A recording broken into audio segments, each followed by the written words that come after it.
നമസ്കാരം. മലയാളി വാർത്ത ഇൻസൈഡിലേക്ക് സ്വാഗതം. SFIO അന്വേഷണം തലസ്ഥാനത്ത് മുറുകുന്നു. KSIDCയിൽ ഇന്നലെ നടന്നത് 3.5 മണിക്കൂർ നീണ്ട പരിശോധനയും റെയ്ഡും. ചോദ്യം ചെയ്യലുകൾ തുടരുന്നു. KSIDCയിൽ നിന്ന് നിർണായകമായ ചില തെളിവുകൾ ലഭിച്ചതോടെ വീണ വിജയനെ ചോദ്യം ചെയ്യാനുള്ള നീക്കങ്ങൾ SFIO തുടങ്ങിക്കഴിഞ്ഞു. അതുകൊണ്ട് തന്നെ പാർട്ടിക്ക് കാര്യങ്ങൾ കൈവിട്ടു പോകുന്നു എന്ന പൂർണ്ണ ബോധ്യം മനസ്സിൽ വന്നു കഴിഞ്ഞു. മുഖ്യമന്ത്രിയുടെ മകൾ വീണ വിജയൻ ചെയ്യാത്ത സേവനത്തിനാണ് CMRL കമ്പനിയുടെ കയ്യിൽ നിന്നും പണം വാങ്ങിയത് എന്ന് കേരളത്തിലെ കൊച്ചുകുട്ടിക്ക് പോലും ബോധ്യമായി. വരുന്ന ലോക്സഭാ തെരഞ്ഞെടുപ്പിന് മുൻപ് പാർട്ടി അണികളെ എന്തു പറഞ്ഞ് സമാധാനപ്പെടുത്തും എന്ന ആശങ്കയിലാണ് പാർട്ടി നേതൃത്വം. ദില്ലിയിൽ സമരവുമായി പുറപ്പെട്ടിരിക്കുന്ന പിണറായി വിജയനും കൂട്ടർക്കും ഇനി നേരിടാനുള്ളത് സമാനതകളില്ലാത്ത പരീക്ഷണങ്ങൾ. ശക്തമായ അന്വേഷണത്തിന് കേന്ദ്ര അന്വേഷണ ഏജൻസികൾ ശ്രമിക്കുന്നു എന്നതിൻ്റെ വ്യക്തമായ സൂചനകൾ പുറത്തു വന്നതോടെ ദില്ലിയിലേക്ക് പുറപ്പെട്ട മുഖ്യമന്ത്രിയുടെ വാക്കുകൾ പതറി. കേന്ദ്ര സർക്കാരിനെതിരെയുള്ള സമരത്തിന് മുന്നോടിയായി മുഖ്യമന്ത്രി പിണറായി വിജയൻ നടത്തിയ വാർത്താ സമ്മേളനത്തിൽ വീണ്ടും വില്ലനായി ഇതാ മൈക്ക് അവതരിച്ചു. പിണറായി വിജയൻ മാധ്യമപ്രവർത്തകരോട് സംസാരിക്കുമ്പോൾ മൈക്കിന് ശബ്ദമില്ല എന്ന് മാധ്യമപ്രവർത്തകർ അദ്ദേഹത്തെ അറിയിച്ചു. മുഖ്യമന്ത്രി പിണറായി വിജയൻ്റെ സ്വരം സാധാരണത്തേക്കാൾ കൂടുതൽ പതറിയിരുന്നു. ഒപ്പമുണ്ടായിരുന്ന ധനമന്ത്രി KN ബാലഗോപാലും മറ്റ് ജീവനക്കാരുമൊക്കെ മൈക്ക് ശരിയാക്കാൻ ശ്രമിച്ചെങ്കിലും നടന്നില്ല. ഒടുവിൽ മറ്റൊരു മൈക്ക് എത്തിച്ച് അത് കയ്യിൽ പിടിച്ചാണ് മുഖ്യമന്ത്രി മാധ്യമ സമ്മേളനം നടത്തിയത്. ശകുനപ്പിഴയെന്ന് മുഖ്യമന്ത്രിയുടെ കൂടെയുള്ളവർ പിറുപിറുത്തു. ഇതിനിടയിൽ മൈക്ക് കുറച്ചുകൂടി ചുണ്ടോടടുപ്പിച്ച് വെച്ച് സംസാരിക്കണമെന്ന് സദസ്സിലുള്ള ആരോ ഒരാൾ നിർദ്ദേശിച്ചു. ഉടനെ പിണറായി വിജയന് കലിപൊട്ടി. ഇതിനേക്കാൾ അടുപ്പിച്ചാൽ വായിൽ കയറില്ലേ എന്ന് പിണറായി വിജയൻ ചോദിച്ചു. അതുതന്നെയാണ് ഇപ്പോൾ പിണറായിയുടെയും കൂട്ടരുടെയും ഒക്കെ അവസ്ഥ. ഇതിനേക്കാൾ അടുപ്പിച്ചാൽ വായിൽ കയറും എന്ന അവസ്ഥ. SFIO അന്വേഷണം ഇപ്പോൾ എത്തി നിൽക്കുന്നത് KSIDCയിൽ മാത്രമല്ല, AKG സെൻറ്ററിൻ്റെ പടിവാതിൽക്കൽ. ഏത് നിമിഷം വേണമെങ്കിലും ക്ലിഫ് ഹൗസിലേക്ക് അവർ ഇരച്ചെത്താം. അറസ്റ്റ് ചെയ്യാനുള്ള അധികാരങ്ങളോടെയാണ് ഏറ്റവും ശക്തമായ അന്വേഷണ സംഘം ഇപ്പോൾ തലസ്ഥാനത്ത് കറങ്ങുന്നത്. അരുൺ പ്രസാദ് എന്ന അന്വേഷണ ഉദ്യോഗസ്ഥൻ ഒട്ടും ചില്ലറക്കാരനല്ല എന്ന് പിണറായിക്കും പാർട്ടിക്കും അറിയാം. മറുവശത്ത് പാർട്ടി അണികൾ പിണറായിയെ തള്ളിപ്പറയുന്ന കാഴ്ച. മൈക്ക് ഒട്ടും ശരിയാകുന്നില്ല എന്ന് മനസ്സിലാക്കിയ പിണറായി വിജയൻ ഇന്നലെ കലിപൂട്ട് ചോദിച്ചത് ഇതിൻ്റെ ഓപ്പറേറ്റർക്ക് ഇനി എന്തെങ്കിലും ചെയ്യാനുണ്ടോ എന്ന്. ഇല്ലെങ്കിൽ മൈക്ക് മാറ്റുന്നതാകും നല്ലത് എന്ന് മുഖ്യമന്ത്രി ഇന്നലെ അലറി വിളിച്ചു. അതുതന്നെയാണ് പാർട്ടി അണികൾ പറയുന്നത്.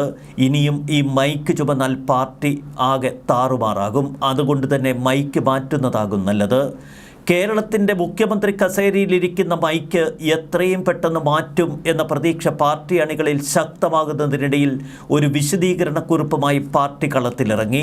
സാധാരണഗതിയിൽ മൈക്ക് കേടായാൽ കോപാകുലനായി ഇറങ്ങിപ്പോകുന്ന മുഖ്യമന്ത്രിയായിരുന്നു കേരളം കണ്ടത്.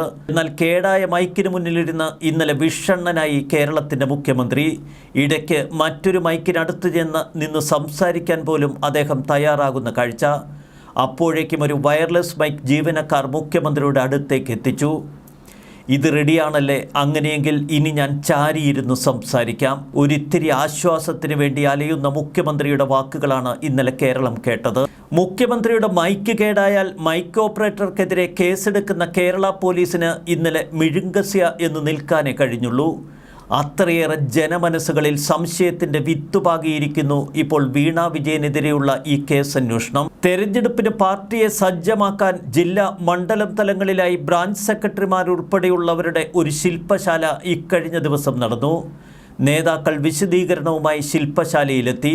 വിവാദ ഇടപാടുകളെക്കുറിച്ച് മാത്രമല്ല, വീണ വിജയൻ കമ്പനി തുടങ്ങിയതും ഒടുവിൽ പൂട്ടിയതുവരെയുള്ള ഒരു കഥ മെനഞ്ഞവർ പാർട്ടി നേതാക്കളുടെ മുന്നിൽ അവതരിപ്പിച്ചു. ഇവിടെയാണ് ഏറ്റവും വലിയ വൈരുദ്ധ്യം.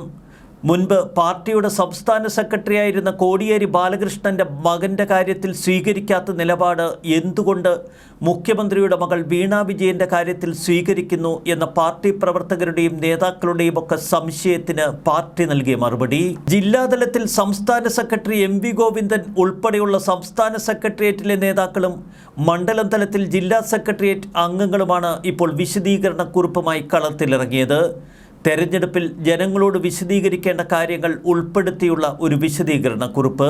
തെരഞ്ഞെടുപ്പിന് മുൻപുള്ള പ്രസംഗങ്ങളിൽ പാർട്ടി നേതാക്കൾ ഉൾപ്പെടുത്തേണ്ട ആശയങ്ങൾ, പോയിന്റുകൾ എന്ന നിലയ്ക്കാണ് ഈ വിശദീകരണക്കുറിപ്പ് പാർട്ടി നേതാക്കൾക്കിടയിൽ വിതരണം ചെയ്യുന്നത്. പാർട്ടി അംഗങ്ങൾക്ക് ഏത് വിഷയങ്ങളും ഉന്നയിക്കാനും പൊതുപ്രശ്നങ്ങൾ ചൂണ്ടിക്കാട്ടാനും അവസരം നൽകുന്നു എന്ന് നേതാക്കൾ വിശദീകരിക്കുന്നു. അതിൻ്റെ ഭാഗമാണത്രേ ഈ വിശദീകരണം. മുഖ്യമന്ത്രിയുടെ മകൾ വീണ വിജയനെതിരെയുള്ള അന്വേഷണത്തിൽ പാർട്ടി നൽകുന്ന ആ വിചിത്ര വിശദീകരണം ഇങ്ങനെ: മാസപ്പടി എന്ന പ്രയോഗ മാധ്യമ സൃഷ്ടിയാണ്. 2 കമ്പനികൾ കരാറുണ്ടാക്കി നൽകുന്ന തുകയെ മാസപ്പടി എന്ന് വിശേഷിപ്പിക്കുന്നത് രാഷ്ട്രീയ ലക്ഷ്യത്തോടെയാണ്. ഇത് കൃത്യമായ അജണ്ടയുടെ ഭാഗമാണ്. കരിമണൽ കമ്പനി ആദായനികുതി വകുപ്പിന് നൽകിയ കണക്കുകൾ സംബന്ധിച്ചാണ് തർക്കമുണ്ടായത്.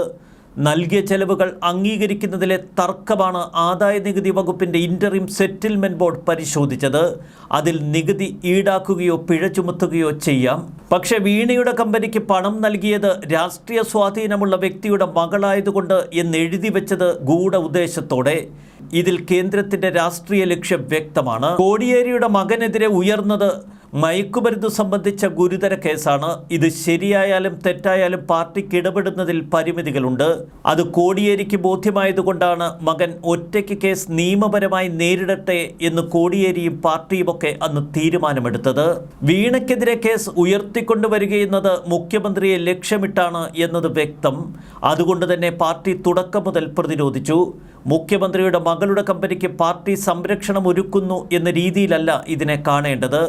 PB അംഗമായ മുഖ്യമന്ത്രിയെയും ഇടതുപക്ഷ സർക്കാരിനെയും ആക്രമിക്കാനുള്ള രാഷ്ട്രീയ നീക്കമായി ഇതിനെ നിങ്ങൾ കാണണം.